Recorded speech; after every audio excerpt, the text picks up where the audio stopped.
tudo bem com você? Hoje é dia de mais um encontro da disciplina Prática de Ensino de Língua e Literatura 2, Prática de Leitura e Produção de Texto.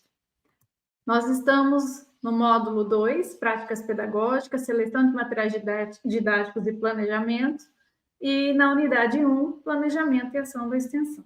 Você vai fazer um planejamento pensando em 8 horas de trabalho na escola, né? Para isso, você tem que preencher um formulário que está disponível. Nesse formulário, dentre os itens que pede, a gente tem os objetivos. O que seriam os objetivos? Seria qual que é o objetivo da atividade que você pensou nessas 8 horas, né? Qual é o seu objetivo principal, né?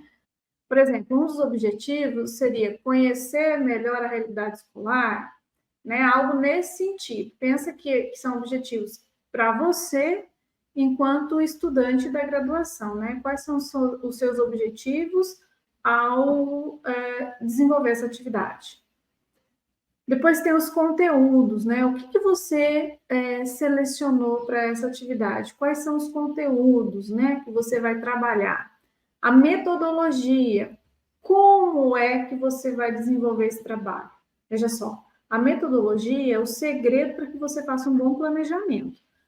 Na metodologia, você vai mostrar passo a passo todos os itens que você vai desenvolver numa sequência linear, né? Então, começo primeiro fazendo isso, detalhadamente você vai explicar como que você vai fazer isso. Depois que você explicou essa parte, você vai passar para outra, pensar assim, ó, são 8 horas, então, assim, a primeira hora, o primeiro momento, desde o bom dia, a hora que eu chegar na escola, até o último momento, na hora da finalização do trabalho, saindo da escola. Tudo isso tem que estar esmiuçadinho, sabe? Bem claro. Por que isso é importante? Quanto mais claro estiver para você, mais tranquilidade você vai ter na hora de exercer essa atividade. Tá certo? Então, veja só, a metodologia é importante porque você vai começar a perceber, ó, preciso disso para resolver isso. Se você não descrever passo a passo, talvez fique algum buraco de tempo. E quando você vai descrever, você vai ter mais noção de quanto tempo você vai gastar e tudo mais, tá bom? As estratégias, né? Quais estratégias você vai utilizar para desenvolver essa ação na escola? Por exemplo, eu vou fazer uma atividade que vai precisar de equipamento de som, né? Você pode pensar numa atividade assim? Pode. A questão é, na escola onde você vai desenvolver essa atividade, será que eles têm esse equipamento? Será que lá é permitido? Como que isso funciona? Então, quando você, na metodologia, descreve seu passo a passo, você vai ver, por exemplo, que tem que ir atrás desse som, conversar na escola. Não adianta chegar na escola no dia, na hora, preciso de um som. Às vezes a escola nem tem isso.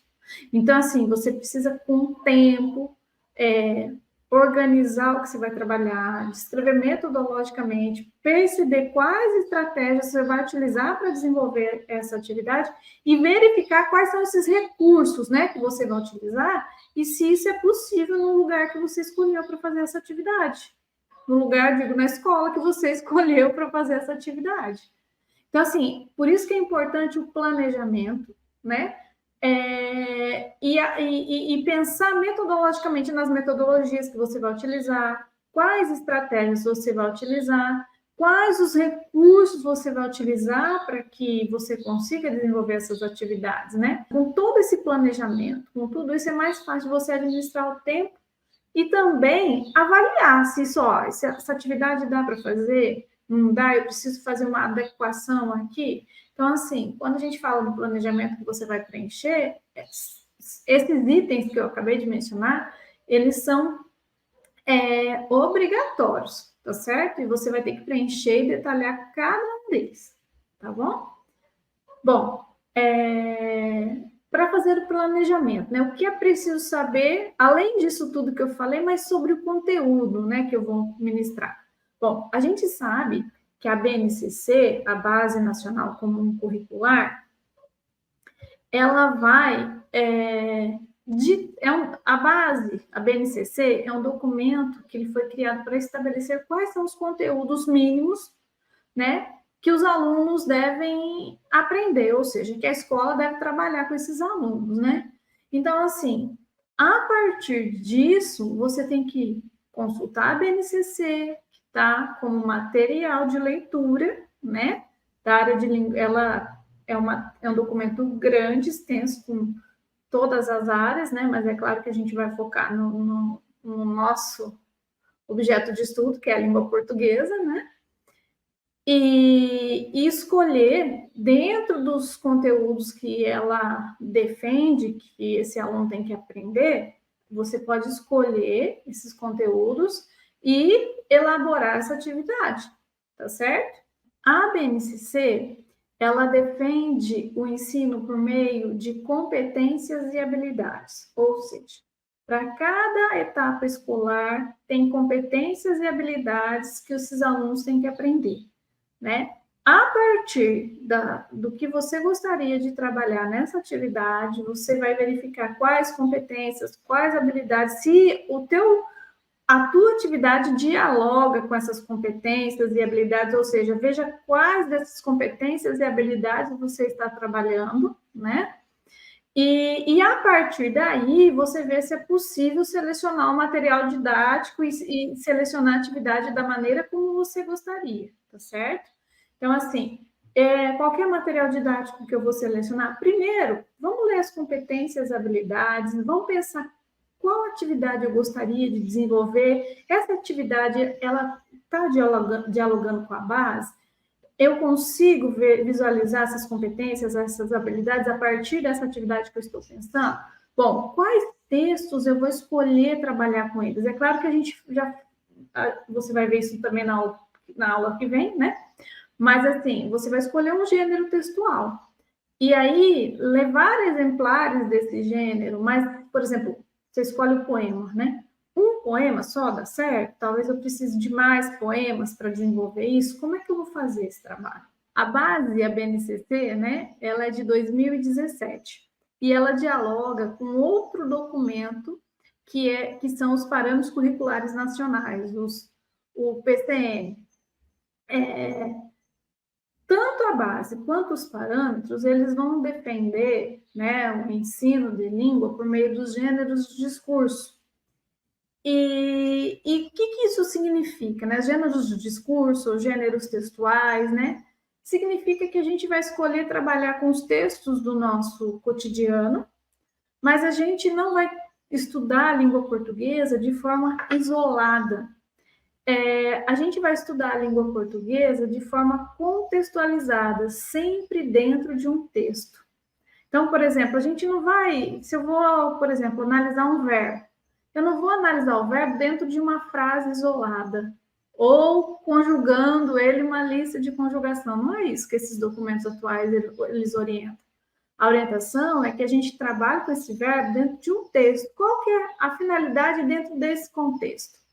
Porque cada contexto ele é único e às vezes o sentido da palavra muda de um texto para outro, né? Então, tanto a base quanto os parâmetros curriculares, eles defendem o ensino de língua por meio dos gêneros do discurso, dos gêneros textuais. Os gêneros são todos os textos, né, que circulam na nossa vida. Então, a gente tem, por exemplo, agora a gente está no gênero que é o gênero aula, a gente tem as cartas, o resumo, a resenha, as notícias de jornais, as receitas, tanto da área culinária quanto da área médica. Então, tudo isso aí são gêneros, tá? Então, a BNCC, ela determina, pensando nessa questão da gente trabalhar com gêneros, né? Que o planejamento, ou seja, o planejamento que você vai fazer lá na escola, ele precisa considerar alguns aspectos no que se refere ao gênero, né? Por exemplo, contextualização do conteúdo, considerando a realidade escolar. Então, olha só, você vai trabalhar com gênero, mas o conteúdo que esse gênero traz, né, a situação enunciativa, você tem que ver se esse conteúdo ele é adequado para a sua realidade.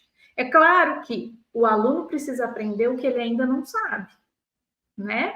Um exemplo disso, por exemplo, na minha cartilha, quando eu era aluna na escola, no início, né, da minha vida escolar, no primeiro ano, tinha a lição do esquilo. E eu vinha de uma realidade que eu morava no sítio, né? Então eu conhecia muitos bichos, mas eu não sabia o que era o esquilo. Claro que eu vi o desenho dele na cartilha, né? Mas assim, eu perguntava para as pessoas como que eu faço para ver esse esquilo, né? Então, assim, e às vezes na TV a gente vê alguns filmes, alguma coisa que tinha um esquilo.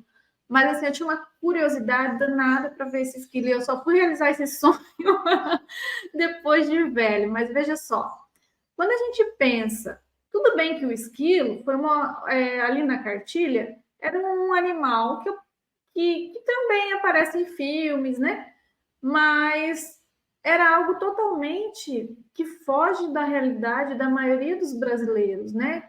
Eu fui conhecer o esquilo, eu tinha acho que mais de 30 anos. A gente precisa pensar em conteúdos que de fato será útil para as pessoas dentro da sua comunidade. É claro que a gente tem que ensinar para o nosso aluno aquilo que ele ainda não sabe, né? De fato, me atiçar sobre o esquilo fez com que eu tivesse vontade de um dia conhecê-lo, né? Mas será que todos os conteúdos precisam ser assim? Se a gente quer se a gente quer um estudante que ele seja crítico, que ele participe ativamente da sociedade, a gente tem que mostrar para ele as primeiras questões são tratar de questões de dentro da própria comunidade, né, dele, né? Então, assim, da realidade dele. Então, a gente tem que pensar em conteúdos que considere a realidade escolar desse aluno, né? Tanto a realidade da escola, né? Por exemplo, a minha escola não tem data show.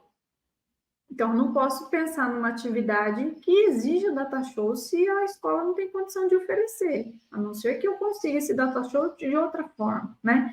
Então, quando a gente vai pensar no planejamento, a gente tem que considerar isso também, tá certo? Outra questão que a gente precisa considerar como conteúdo é a articulação dos diferentes componentes curriculares, né? Então, veja só, a questão da interdisciplinaridade e da transversalidade dos temas. Um exemplo, atualmente, né? A gente pode trabalhar a questão das queimadas, né? Do meio ambiente. Então, esse é um assunto que precisa estar presente nas discussões escolares, né? E a BNCC vai tratar desses assuntos, não só desse, mas a questão dos direitos humanos, né? Uma série de conteúdos que, professora, mas como é que eu vou trabalhar isso? Talvez você escolha um texto que faça com que o aluno pense sobre isso, busque você vai escolher um gênero para trabalhar, mas que tal escolher um que trate o assunto, a temática, seja uma temática como essa, né? Aí você trabalha duas questões: a questão do ensino de língua e também outra questão que faz com que as pessoas reflitam sobre, por exemplo, o meio ambiente, certo? Uma outra questão importante é a diversificação das metodologias. Então, por exemplo, tem estudante que aprende de um jeito, tem outro que aprende de outro. Então, para que a gente contemple, né? E é uma sala de aula cheia de alunos, né? Então, assim, cada um vai ter uma forma de aprender. Diante disso, a gente precisa pensar em metodologias diferentes, porque talvez eu não goste muito desse tipo de metodologia utilizada nessa atividade, mas eu gosto da outra. Então, quando a gente diversifica essas metodologias, a forma como a gente vai trabalhar o conteúdo, isso faz com que desperte o estudante. Talvez ele não goste disso, mas ele vai passar a gostar daquilo, né? E porque se a gente sempre repete a mesma coisa, isso às vezes fica cansativo, faz com que o estudante não tenha tanto interesse. Então a gente tem que pensar nessa diversificação de metodologias, né? A avaliação, né? A avaliação ela precisa ser vista como um processo contínuo e formativo. O que isso quer dizer, professora? A gente conhece muito a avaliação como exame. Então, a gente marca um dia, tal horário, por exemplo, das 9 às 10 tem uma avaliação, né? Então, ali, tirou nota, está aprovado, não está. Essa avaliação como exame, será que ela é a mais ideal no contexto escolar? A gente precisa pensar na avaliação de uma forma mais ampla, né? A avaliação, ela deve ser vista como um processo contínuo. Então, fiz hoje a atividade, eu melhorei isso aqui, então vou para a próxima, porque eu utilizo o que ele aprendeu aqui, e mais um pouquinho, né? E formativa, a avaliação ela tem que ser também um momento de aprendizagem.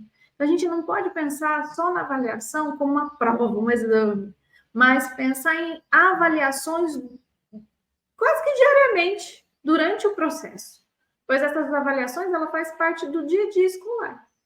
Uma outra questão a ser pensada é sobre a seleção dos materiais didáticos, né? Então, lembra que eu disse no início da minha fala que a base ela também dialoga com os parâmetros curriculares nacionais? Então, quando a gente pensar na seleção de atividades, a gente também, além da base, a gente tem que pensar na questão dos parâmetros curriculares nacionais, né? E considerando que os parâmetros defendem o ensino da língua por meio dos gêneros de discurso, a gente tem que sempre levar isso em consideração. Em todas as atividades que a gente pensar, a gente tem que relacionar com isso, né? A base, ela traz os eixos, né? Muito parecido com os eixos dos parâmetros curriculares nacionais, né? Ela está um pouquinho mais atualizada, vamos dizer assim, porque os parâmetros são de 1997, 98, né? E ela é de 2017. Então, assim, tem 20 anos aí após, né, os parâmetros, né? Então, assim, a base, ela traz como eixo a oralidade, a leitura, a escuta, a produção de textos, né, que pode ser, por exemplo, oral e escrito, análise linguística e semiótica. Aqui hoje a gente vai tratar um pouquinho mais do eixo leitura ou escuta, né? A BNCC, ela amplia os objetos de leitura ao incluir os gêneros multissemióticos e multimediáticos. O que significa isso, né?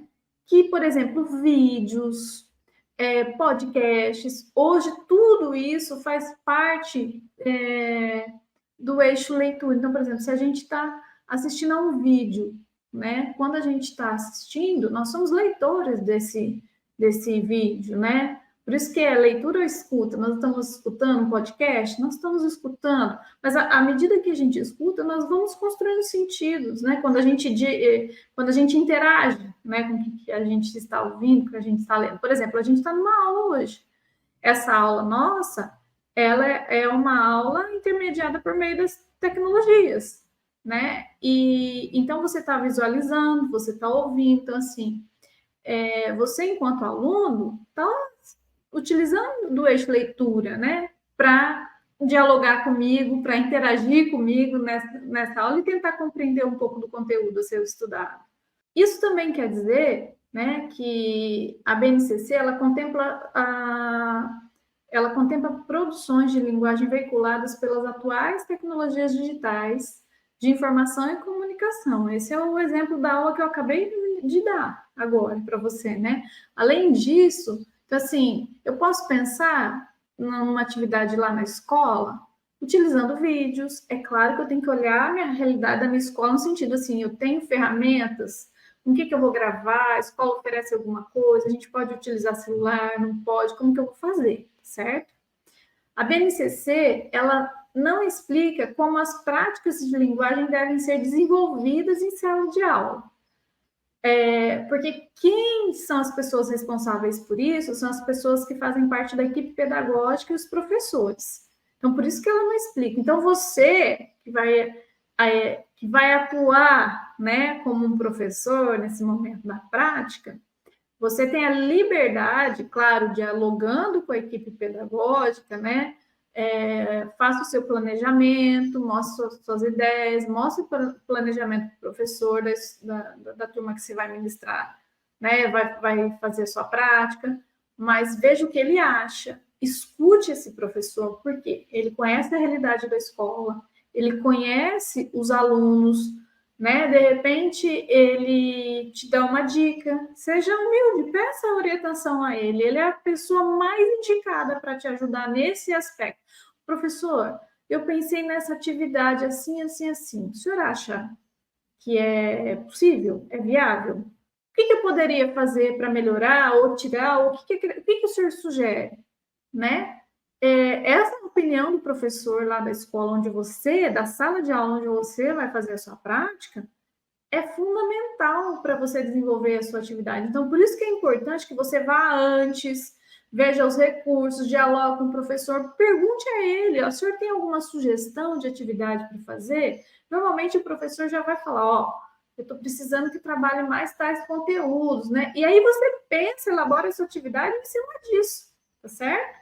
Bom, conforme eu já havia dito, né? Então, assim, as práticas de linguagens compreendidas pela BNCC, elas se apresentam em 4 eixos, né? Que é a oralidade, leitura escrita, produção, escrita e multissemiótica e análise linguística. Essas práticas de linguagem, elas devem se efetivar em 5 campos da atuação social. O que isso significa, professora? Que a gente tem os campos de atuação. Por exemplo, a gente tem o campo da nossa vida pessoal. O que significa o campo da nossa vida pessoal? Quando eu estou em casa, com minha família, com os meus amigos, por exemplo, no almoço, conversando com minha família, com minha mãe, com meu pai, com meu marido, com a minha esposa, né?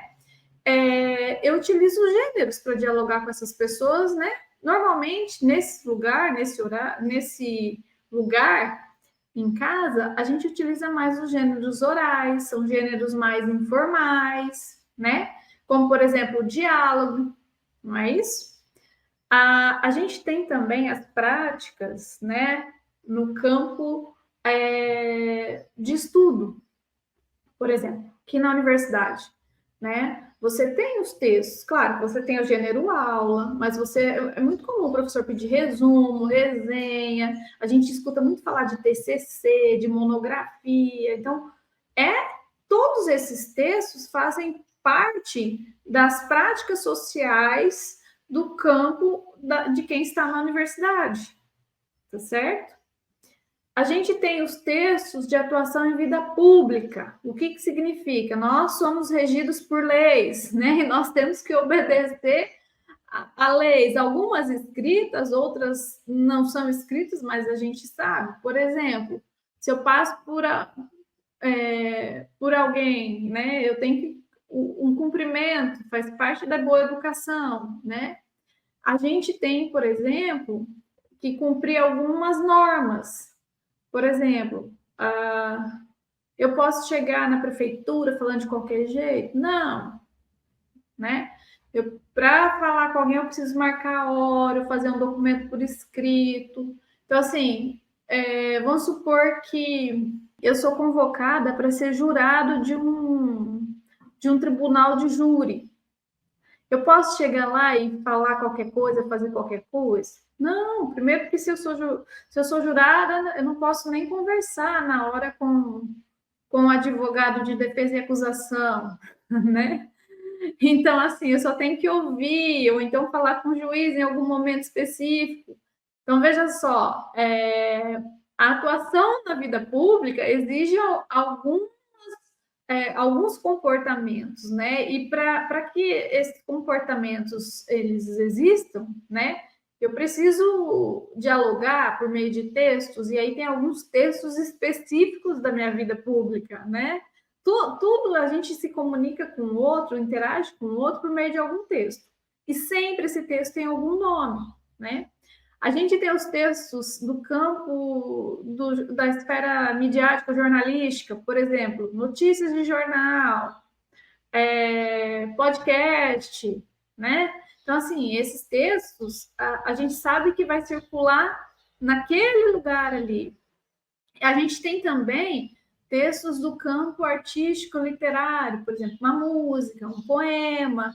A gente sabe que esses daqui são só alguns exemplos, né? Que tem vários campos da sociedade, que cada campo tem sua área de atuação. E para essa área de atuação, a gente tem alguns textos, alguns gêneros específicos dessas áreas, tá certo? Dentro desses campos, né, de atuação da sociedade, então a gente tem que trabalhar as práticas, os eixos, né? um dos eixos, né, que a gente trabalha, esses textos do campo de atuação da sociedade, é o eixo leitura, né? Então, o que compreende, por exemplo, o eixo leitura, né? Ele compreende as práticas de linguagem que decorrem da interação ativa entre leitor, ouvinte, espectador com os textos escritos, com os textos orais, os multissemióticos e a sua interpretação. Então, ou seja, o eixo leitura, ele perpassa por todos os campos. E a gente não tem um texto que, para a gente não interagir, para a gente não interpretar esse texto, a gente não passa pela leitura. Então, assim, a leitura ela é fundamental na nossa vida, tanto como criança, como jovem, como adulto, como idoso. Tudo na nossa vida depende da leitura, ou seja, lembra que a leitura também faz parte do escutar, né? Ou a gente escuta ou a gente lê o tempo todo. E quando a gente está escutando, está lendo, o nosso cérebro está processando essa informação. Então, a gente está interagindo com quem está dizendo algo para a gente ou quem escreveu algo para a gente. Eu digo para a gente no sentido para a gente porque a gente está lendo esse texto, né? Quando a gente interpreta esses textos, né? Qual que é a finalidade da escola? A finalidade da escola é fazer com que a gente cada vez mais aprimore essa nossa leitura e que a gente aprenda aquilo que a gente ainda não sabe. Ou seja, quanto mais eu ler, se eu ler, por exemplo, uma criança, ela chega à escola sabendo ouvir, dialogar com o colega. Mas esse é um gênero do dia a dia, da casa dela, isso ela já chega dominando. O que a escola tem que fazer? Apresentar a ela gêneros que ela ainda não domina, como, por exemplo, gêneros da esfera pública que precisam, por exemplo, de argumentação. Então, ela vai ter que aprender a fazer isso.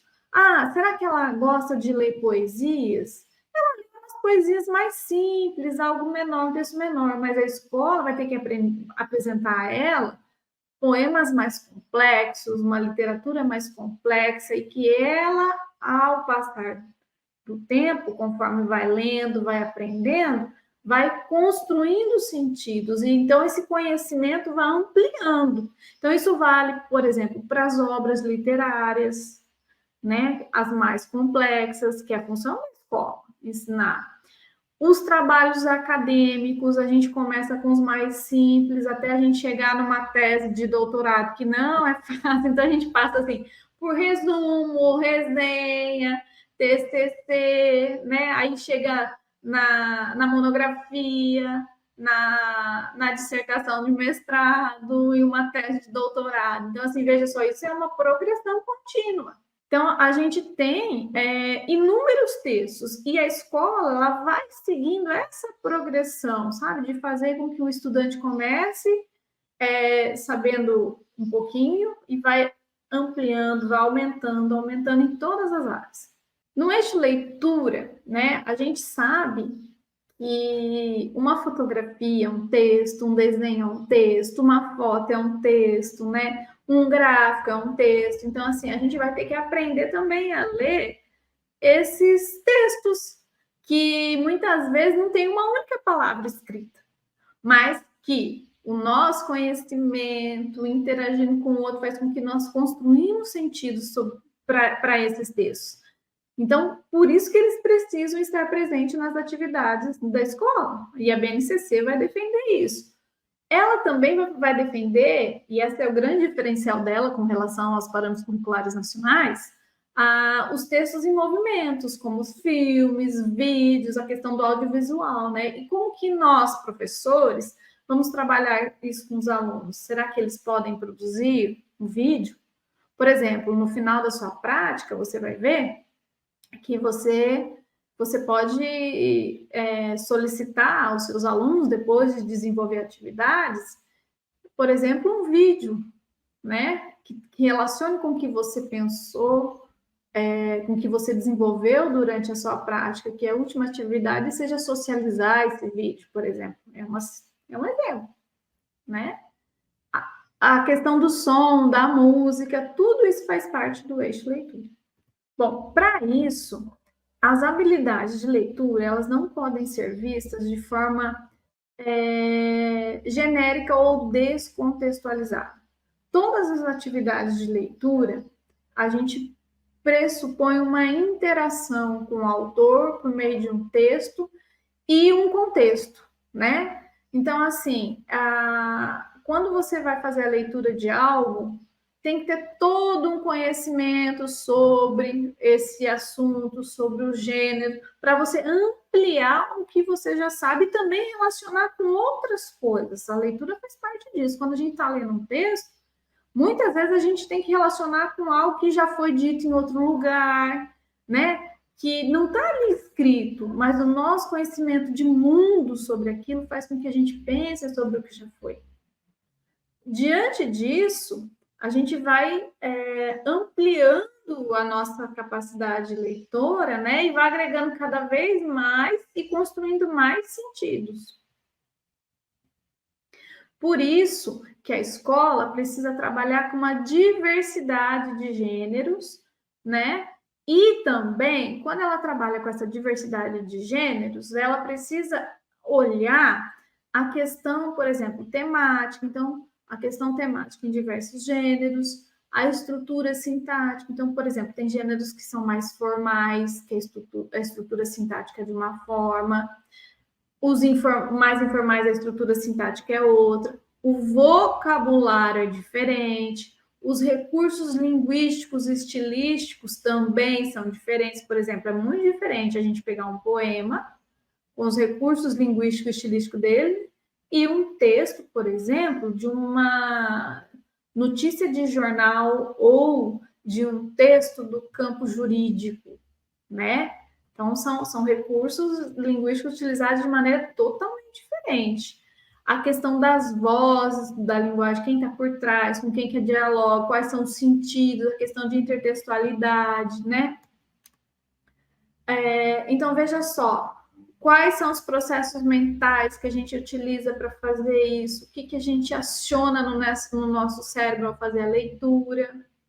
A gente também tem que considerar, né, os textos digitais, como que esses textos digitais podem fazer parte do dia a dia.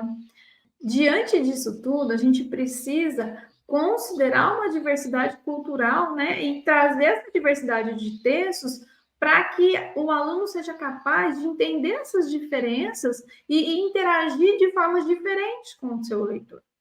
Quando a gente faz uma leitura, né, a gente também, de acordo com Arrojo, por exemplo, a gente utiliza o eixo de uso e reflexão da linguagem, né? Então, o que é quando eu utilizo, né, quando eu estou fazendo a leitura, eu estou utilizando a linguagem. E aí o eixo de reflexão é quando eu preciso pensar sobre a linguagem, né? Isso faz com que, quando eu reflito sobre a linguagem, por exemplo, eu estou lendo um texto e aparece uma palavra que eu não conheço e eu vou buscar lá no dicionário, né? Eu vou entender essa palavra, então aparece uma palavra que eu imaginava um sentido, mas naquele contexto eu vejo que ela ganha um outro sentido, um outro significado. Então, isso também me faz pensar, refletir sobre a língua e aprender mais com isso. E uma coisa a se pensar também é que a gente tem as condições de produção e as condições de recepção de um texto. As condições de produção de um texto, elas estão ligadas às condições no momento em que o autor escreve. O que aconteceu nesse momento? Por que ele está escrevendo esse texto, né? Quais são as orientações daquele momento? As condições de recepção de um texto é quando o leitor recebe, ou seja, quando o leitor lê. É importante prestar atenção que nem sempre as condições de produção, elas equivalem às condições de recepção. Por exemplo, se um texto é escrito num momento histórico, hoje, talvez amanhã, em outro momento histórico, aquele texto nem tenha validade. Por exemplo, a gente teve o caso daquela influencer digital, Deolane. Ela foi presa num dia. Então, quem amanheceu? A Deolane foi presa, não sei o que lá. Na hora do almoço, ela foi solta.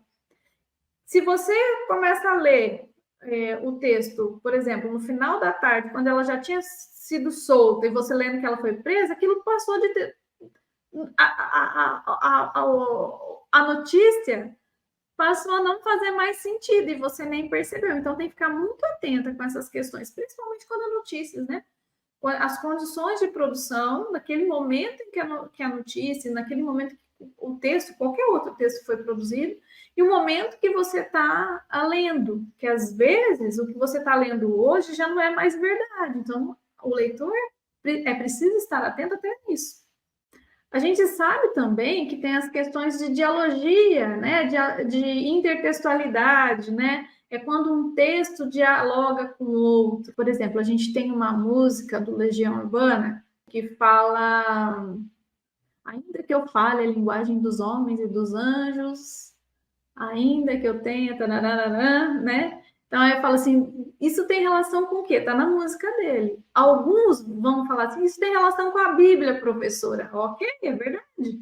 Alguns vão falar assim, isso tem relação com Camões. Também é verdade, né? Então, assim, de repente, você está me assistindo agora, você não fez relação nem com a Bíblia, nem com Camões. E o texto continua falando para você. De repente, você só sabia da Bíblia, mas não sabia de Camões. Então, assim, as relações com os textos não quer dizer que quem não sabia de nenhum nem outro não leu, não interpretou. Interpretou. Por isso que a gente fala que não existe um sentido para o texto, existem vários, né? Mas quanto mais relações, quanto mais eu souber sobre o assunto, mais relações eu fizer, mais diversificada e ampla será essa minha leitura, né? Ela é mais proveitosa. E quando a gente está lendo um texto, né, a gente vai pensar numa reconstrução da textualidade, né? O que é esse texto? Eu vou reconstruindo essa textualidade, esse texto à medida que eu vou lendo.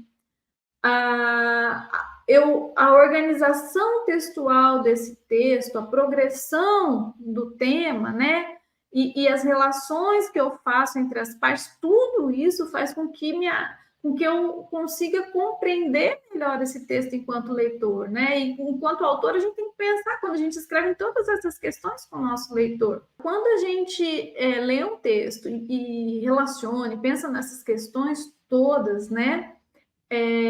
A gente consegue fazer uma crítica a isso, né? Então, assim, para fazer uma crítica, eu tenho que interagir, dialogar com o meu autor, pensar nessas questões, tá certo? O texto, então, ele é uma construção de sentidos, né? Ele é feito pela compreensão dos efeitos de sentidos, né? E para fazer a leitura do texto, a gente utiliza de estratégias, né? Estratégias e procedimentos de leitura. Mais adiante, a gente vai ter uma aula que vai tratar um pouco mais dessa questão. Bom, voltando, nós falamos no início da aula sobre planejamento e que você vai fazer um planejamento de uma ação na escola, né? Diante dessas questões sobre leitura que eu falei, sobre o que você está lendo da nossa disciplina, né? Você vai ter que fazer uma introdução. O que é essa introdução? Nessa introdução, você vai escrever aquilo que introduz o que você quer desenvolver na escola, né?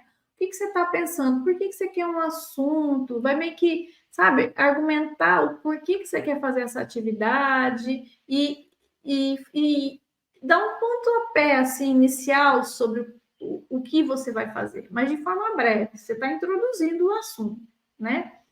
Depois, você vai tratar da metodologia. Na metodologia, você precisa explicar passo a passo o que você vai fazer. Lembra que eu falei no início da aula?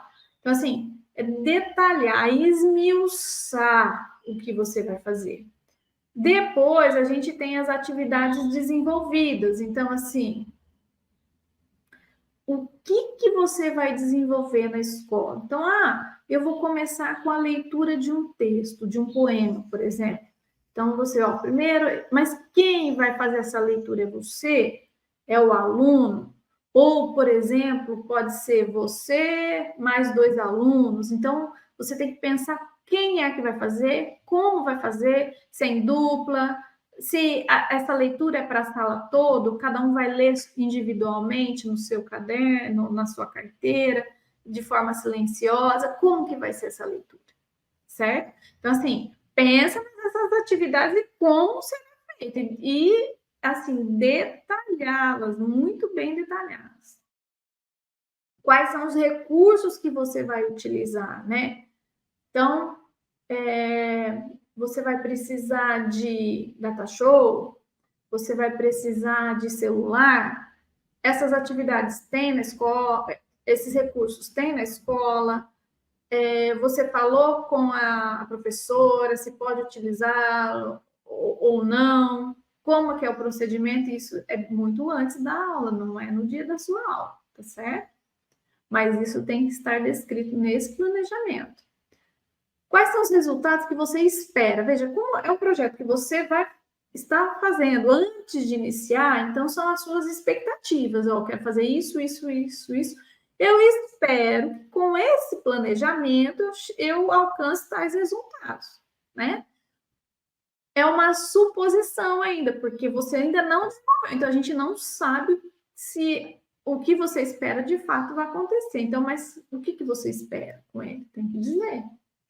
E também a gente tem que lembrar de colocar as referências, né? Porque, veja só, na introdução, quando você vai dizer qual atividade você está pensando em fazer, né? Você vai introduzir o assunto, por exemplo, você vai ter que citar, eu quero trabalhar com sequência didática, por exemplo, do Dós na Borrada de Chineli. Então, você tem que citar, tá certo? Ah, vou trabalhar com leitura da Koch e da Elias, do livro Ler e Compreender. Então, você vai ter que citar esses livros, tá certo? Bom, por fim, tem as referências aqui, embora eu tenha citado outros autores na minha fala, né, como Bakhtin, a Koch, por exemplo, mas a nossa referência base dessa aula é a BNCC, a Base Nacional Comum Curricular. Eu espero que essas breves orientações te ajudem a fazer esse planejamento e que você continue estudando os materiais que a gente passou para que você consiga, de fato, desenvolver sua atividade. Um forte abraço e até a próxima.